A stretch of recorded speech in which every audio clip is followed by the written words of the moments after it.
All right, so I decided to do my video on the process of somatic death. The textbook lists somatic death as when the body loses its ability to sustain physiological and metabolic activity. There's no single point, where somatic death occurs, but rather it's a process that occurs across four distinct and separate stages: clinical death, brain death, biological death, and postmortem cellular death. In most cases, it happens in that order, but there are cases where it doesn't happen in that order. Let's say like a traumatic brain injury, may cause brain death to happen first, but in most cases, it's across in that order across the four stages: clinical, brain, biological, and postmortem cellular. So the first stage, clinical death, that's when the circulatory and respiratory systems cease to function. There's no pulse, no breathing, no consciousness. It's sometimes in this stage the person can be brought back. Can be brought back from death. But if left for too long, it creates a bit of a cascade effect that trickles down into the other stages.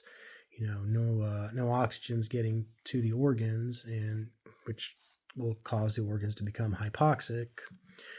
This includes the brain, and this leads into the next stage of somatic death, which is brain death. Now, and then most jurisdictions, brain death is the medically and legally recognized point of death. Once brain death occurs, that's it. The patient is considered deceased. This is kind of the point of no return. You're probably not going to be able to bring back a person after the brain has ceased to function and died.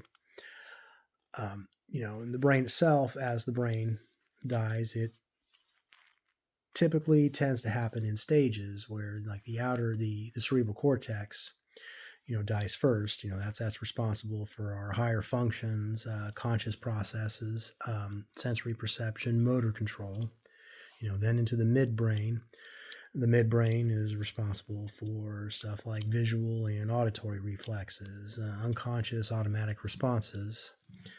And then, finally, it's usually the last one part of the brain to go is the brain stem, which is just it's responsible for our most basic life support functions. And after the brain has died, after the brain is gone, progresses into the biological stage of somatic death. This is kind of the organ level. It's when the body as a whole ceases to function. There's no more blood getting to the organs. Hypoxia, lack of oxygen, causes irreversible damage across the tissues. Without oxygen, there's no more ATP being produced, and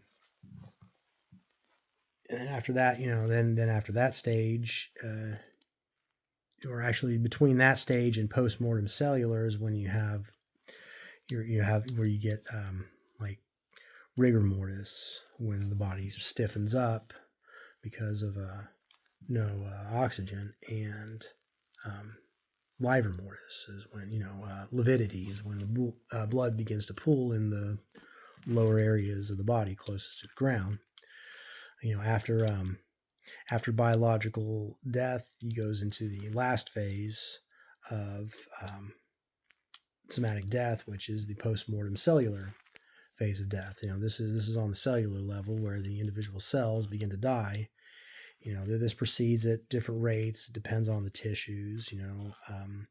Happens faster and more metabolically. I have trouble with that word there. Metabolically. Try to say that 5 times real fast. Metabolically active cells like neurons, heart cells, and occurs slower in cells like connective tissues and cartilage. As the cells break down, the structures begin to fail, and this can happen anywhere from like a few minutes to across several hours, depending on the parts of the body.